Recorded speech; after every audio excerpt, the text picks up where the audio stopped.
This is Talks, where people speak to people about crafting brands and the power of storytelling.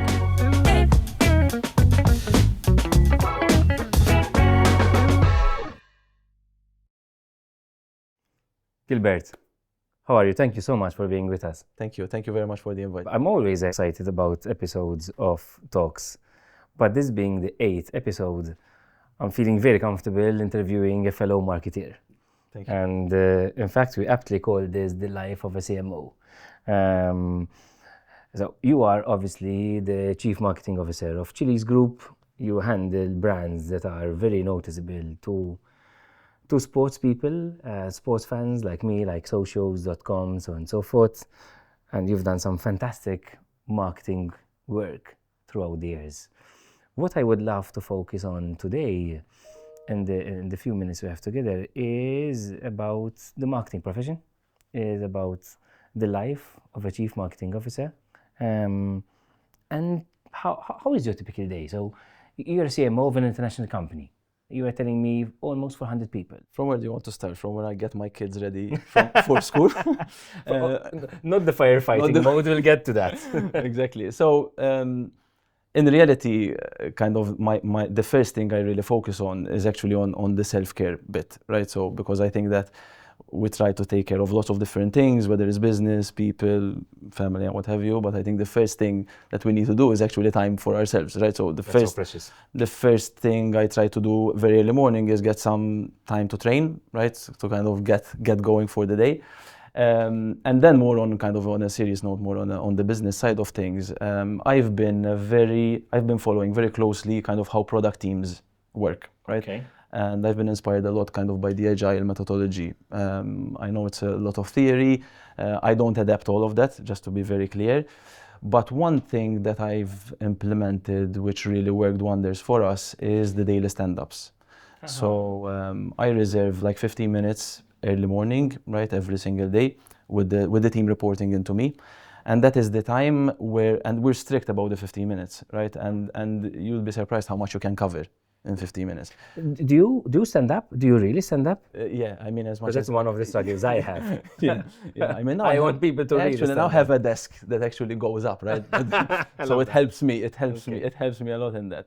But our company being practically almost all remotely working from different offices, it's very difficult to actually get to meet in person, which, mind you, that is one of the biggest struggles that businesses are facing today and marketers are facing today. Because I think you'll teach me, right? So I've seen your fantastic offices here, your fantastic bunch. I envy you a little bit because you're all here, right, in one group. We're on the other hand, we're a company of 300 people, 40 of which are in marketing, so it's a big team. All around the world, scattered around the world, it makes it very difficult to get kind of those creative juices and discussions out, right? So we use this, and I use this daily meeting to really give an opportunity to the team to bring up the stuff that really matters and that really need action. Because I feel that the biggest part of any role of C-level, and I think what's differs maybe some roles from others, is the amount of decisions you actually get to make and take on a daily basis. And how much you've managed to unblock for your team, right?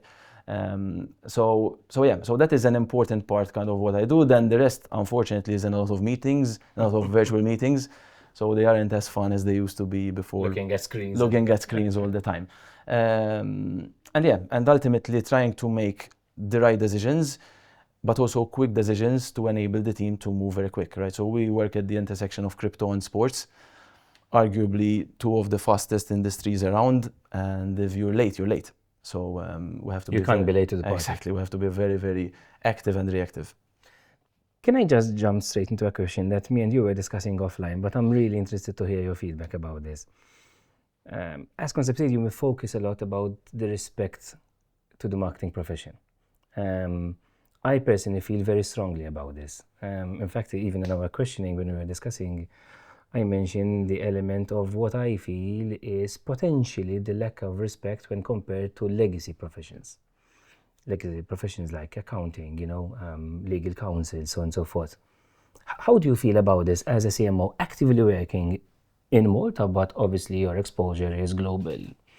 Do you feel this pain?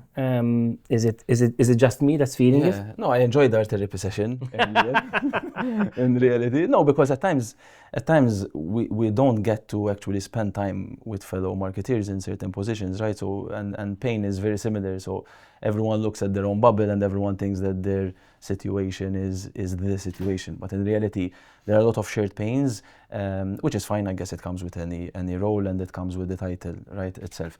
But yes, I think inherently marketeers still have a challenge in actually proving their worth to the organizations. I think partially because there is this understanding or expectation that everyone kind of understands marketing. Everyone can do this. Everyone can do this, right? Why? Because nowadays we kind of consolidate marketing into social media, into aesthetics, into logos, right? Because people also don't simple design in their eyes. Exactly. So when it's an issue of aesthetics, then it becomes very subjective, right? So what you like versus what I like. And I think that is a very, I'm simplifying it, right? But it is in reality, I feel your concern. One of the biggest challenges, right? And as we were saying earlier, whether it's an architect or whether it's a lawyer, right? You're not gonna go to a lawyer that doesn't win cases, or to an architect that takes long to get you the permits you need and designs you need. But in marketing, at times results aren't as obvious, right? Because the companies are not. They're very intangible. So companies struggle to actually measure. So let alone share the results of marketing output and outcomes. But also it's also very subjective. So my interpretation of how I'm looking at a brand might be completely different to how that brand is actually working for the business, right? And that's there where the whole debate and argument on data and how much data and creative work together and how they should work together, I think that comes into play, right? Because in my opinion, there is this unnecessary feud between kind of a data approach and a creative approach, when in reality you need to base yourself on data because it's the one that ultimately then elevates what you're doing and also substantiates what you're doing and justifies what you're doing with the business.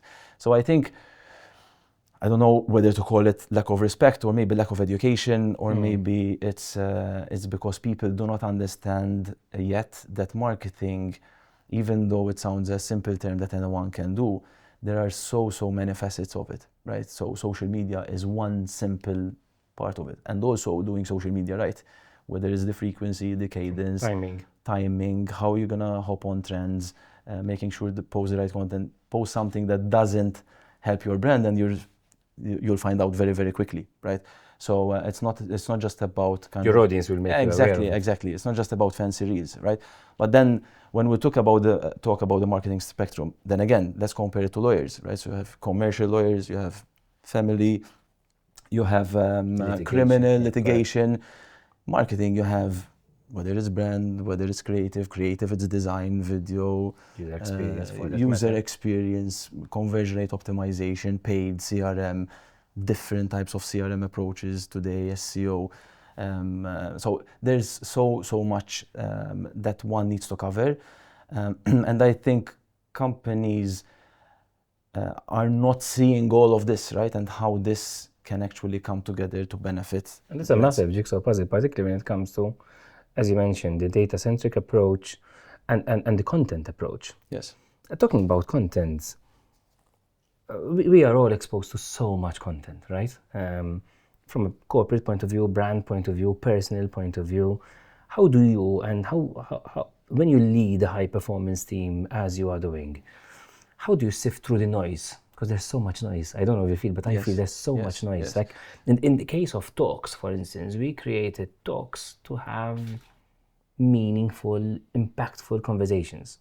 It was never the intention to have regular podcasting week in, week out, but it's about sifting through noise. How do you do that? I think this is one of the most challenging topics today, and who manages to get that right is winning, right? Because both from a consumer perspective, it's very difficult to sift through noise. I was reading, I think these days, on average, consumers are being faced by 10,000 brands more or less a day, right? Okay. Which is a lot, right? So as you're driving, as you're scrolling, as you're spending time, exposure. that is the exposure. As you're heading to supermarkets, that the amount of brands that you're kind of being exposed Would to. you say it's clutter? I mean, it is what it is. Whether it's clutter or not, it is reality. And brands need to find a way, a space, and making sure that they actually know their audience very well, right? So banking these days are obsessed with the KYC. I think marketers need to be obsessed with the KYA, right? So know your audience very, very well. Love that. Because that is, and that's what you're trying to do yourself as well with this format, right? Correct. And then that, reversing engineering that will allow you to understand the right medium, the right formats, how much you're going to post, where you're going to post the channels, when you're going to post them. So I think that is very important. But to your question, and tying it into what we were saying earlier, it all boils down to decision making, right? Because the amount of campaigns, good ideas that land on my desk on a daily basis is huge, right? So trying to understand which are the opportunities that we should go after, understanding and educating the team that not every opportunity should be an opportunity for us to be actually It should be pursued. Pursued. And behind that, then there's a whole exercise of, okay, maybe this can be given this attention on this specific channel, this may be necessitates a bigger budget, and we can go kind of more global, more 360. More oomphy. Exactly. Okay. So yeah, I think noise is something that we need to work through. I think both as parents, we also need to educate our kids very well on how to manage that. And then as marketers, we have responsibility, in my opinion, as well, to make sure that we communicate things that are worth communicating on the channels without creating unnecessary clutter. Also because it doesn't work for the business, right? Very true. So both in terms of efficiency, in terms of time you spend on stuff that actually doesn't work. And that's where data then comes in, right? You mentioned efficiency, and you told me that the marketing team in your current complement is around 40 people. Yes. Obviously, besides the element of product marketing, brand marketing, so on and so forth, you have the element of people management. Yes. How do you lead a highly successful team? And can you share with us any tips in terms of, again, you mentioned remote, you mentioned agile methodology, you mentioned daily stand-ups. How do you lead a high-performing team? Because ultimately, yes, they are marketeers, but they're also drivers in their own different personal life segments, so on and so forth. Yeah, I mean, people management is always going to be the most challenging, right? And I think it should be the case, right? Because at the end of the day, we're dealing with people, especially in environments like these, that like have their own ideas. They want to push their own ideas. I think we're living at an age where everyone feels that their idea should go through. Is worthy. Exactly. And like with all the pros and cons of that, right? Because of course, too much of that becomes entitlement, too little of that becomes stale, right? And it took time, it took years to be able to build what I think we have today, which is a high-performance team, right? And the reason why I'm saying that is because it also depends on where you are, which stage you are as a company. So when we started off, and when I started off at Chiliz, which was around 7 years ago, we were just a couple of people there, right? So I was lucky enough to come in at a time where I could build the team myself. Okay, right? so it's ground up development. So it's ground up development. I was also very lucky that there were already a couple of people there that were strong, right? That you can build around, because one of the most important things is that you're surrounded, especially your sidekicks, the one that are close to you, you're surrounded by top people there, right? Because then everything else, they need to recruit the team that reports into them, right? So you need to make sure. So I always go to the very basics when it comes to questions like these, right? Because I think I believe a lot in values, right? And there are certain values that we need, and that with taking the time to implement, it also brings hard decisions and very difficult decisions to make. Tough conversations to make. You need to be ruthless when you have to be ruthless, especially when it comes to toxicity. Zero tolerance, right? And at times you'd go through phases, and I've learned this, by the way, the very hard way, right? I can relate to that. But at times when you're growing up a business, we were announcing partners like every week. Manchester City, Atletico Madrid, Juventus, PSG, pressures from everywhere. And big I'm names. lacking big names. I'm names. lacking on social media. I have no one. I have no French-speaking social media person in my team. Like, the interview has to take maybe 2 weeks, guys, because like we don't have time. Right? We're announcing a partner. We're announcing teams in Brazil. How are you gonna penetrate a market in Brazil if you don't have a local team there, right? So at times we hired very, very quickly. To fill the gap? To fill the gap, which was needed at the time, right? So looking back, okay, you always... There's so much you can plan, right? Exactly, but reality is that at the time it is what was needed. But what happens there is that during that period, then these values, then it's very difficult to maintain, right? Because you need to make compromises. But that helps you on the short term, but then it doesn't allow you to scale the way you want to. And then we took the time to actually kind of reorganize ourselves very well in that sense, get people in the right roles. Do you maintain a very close relationship in terms of... Yes, I try to. I mean, I'm saying yes. Maybe my team is gonna say like, not really, dude.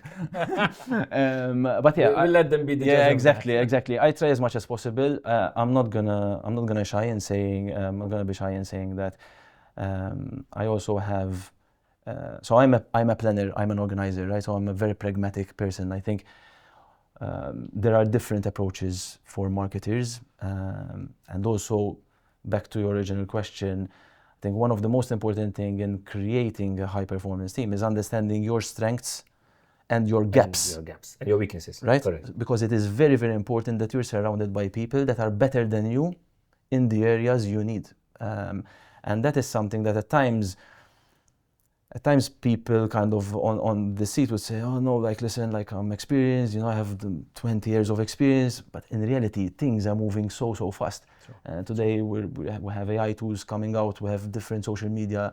I can't even keep up with all of them. So how can I be an expert of all of that? People teach you every day. Yeah, totally. Yesterday I was speaking to an intern of ours, and I loved how this gentleman came so prepared. He was actually telling me, you should be doing this. For this TikTok, I need you to do this.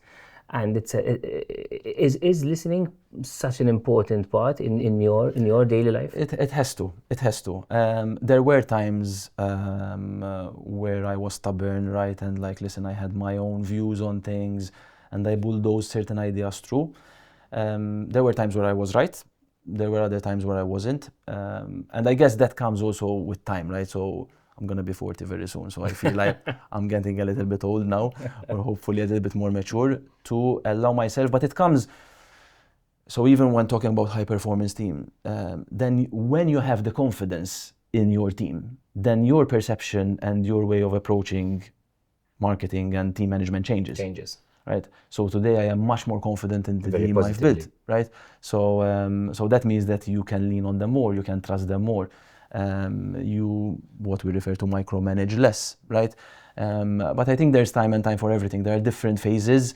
There are different CMOs for different phases. I'm lucky enough to almost be now in my second generation, right? Because you have to reinvent yourself. So when I joined, I had to be head of marketing or a CMO for a startup, which requires skill sets ABC. Sure. Then you need some time yourself as well to adjust into a scale up. And personal development, right? So yeah. In fact, this leads me very nicely into my question of, you've been leading marketing teams for a number of years. What skill sets are you using today that you weren't using when it was a startup? And what skill sets, maybe a bit of a romantic question, do you miss from the startup phase? I miss a lot of things from the startup phase because I've always considered myself to be hands-on. And I think it is what I humbly believe kind of made me successful, right? Because I think there are different approaches. I don't think that any of them are right or wrong, right? But what made me who I am today is actually being hands-on, staying close to campaigns, understanding not just the usual metrics, right? But also understanding, building the funnel, working with the teams, listening, learning.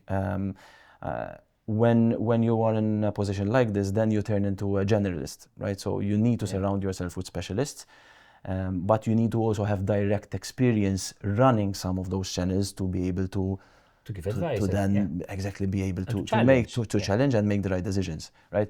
So I think what I miss the most is the faster decision route when you're a smaller team, right? So The less bureaucracy, yeah, less, because like it less comes layers, with it, right? yeah, Exactly. true. So at the time, even the way kind of crypto was perceived in markets was completely different to how it is today. So there's less legal stuff that you had to go through, More quick wins. more quick wins, right? And you know that there's like marketing and then the product teams and communication teams and how all of these kind of work together. At the time we were way smaller, we could do decisions on the fly, test very quickly, iterate very quickly. But then it equips you with a lot of other things, right? So then you get the exposure of running multilingual teams and also being able to recruit into the different areas of marketing. So there are channels that we weren't doing as effectively before, like what we're doing now. One thing I know though, now that I remember, the one thing I would have done differently is that I didn't give too much attention to SEO from the very beginning, right? Because SEO I think we probably made the same mistake. Yeah, because we're mentioning earlier like the different facets of SEO, which is fairly technical, right? That is one of those areas which has a very long tail, right? So you're not gonna see success coming out of that like in a couple of months, right? And that is the expectation, and that is going back to the conversation we were having earlier. And it's also the reason why probably CMOs have the shortest lifespan in C-level, right? Because it's I believe it's right around 4 years. 4 to 5. Exactly, and then I think it's 5 to 7 for other C-level and CEOs. Reason being because there is this expectation of, okay, we're gonna make a campaign and we're gonna see the results now, right? And when in reality there are areas like SEO that if I had to start focusing on that way earlier, would be in a much better place today. But yeah. And if I may, thank you for sharing that, Gilbert, particularly through your life challenges and successes. I have 2 final questions, if I may ask you. Who inspires you? So, are there any fellow marketers, international marketers that are your go-tos in terms of mentorship? So I can give you either the political answer, which is like the Seth Godin, the Neil Patels. Give us the crude one. Exactly, or the crude one. No, I really appreciate a lot kind of the time I spent in my early years at Unibloom, where I got the real exposure of digital marketing, right? I worked with some of the brilliant minds around. Swedish Family, the Malbergs with the David Darmanis of this world, of Hodjar. So these were exceptional people Of course. that at the time, it was a digital marketing university that then flooded the island, and all the gaming company success that there's here is mainly rooted on most of these people that came out of that era, right? So I think we're talking about 15, 18 years ago. And these are people that I really, really admire because they just really got it right? So there's a really fine balance between marketing, creative, and data, right? And they actually managed to do that exceptionally well. And very bridges well together. Yeah, so they understood very early on that marketing is not just theory, there's science behind it. That all boils down to knowing your audience, to user behavior, to measuring that. And they did not just obsess about the metrics, right? But they obsessed about the metrics and the goals, which at times it sounds very easy to do, but it isn't, right? And they used to be done in a silo. Yeah, exactly. Mode. So if you're looking at, I don't know, let's take Revolut as an example. I'm sure I haven't worked at Revolut, but I'm sure that their metrics would be like daily active users or monthly active users. But it's easy to get that metric, right? Because you can throw money at it, you can run specific campaigns, you can be very cynical in how you get those numbers up.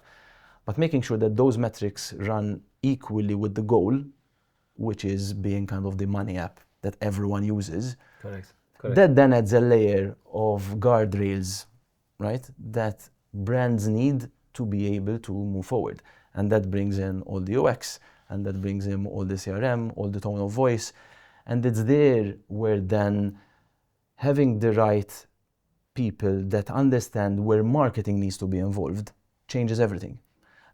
Because then brands understand and business owners understand that how Revolut are, and taking Revolut again as an example, speaking to their customers via their emails, when shit hits the fan, when there's regulatory stuff, when there are T's and C's that they need to go and communicate, they do it in a very, very consistent way that it's omnichannel, right? So whether it's email, whether it's an app notifications, push notifications, app, press releases, it's very, very consistent. And that is because they managed to bring the metrics and goals moving forward together, right?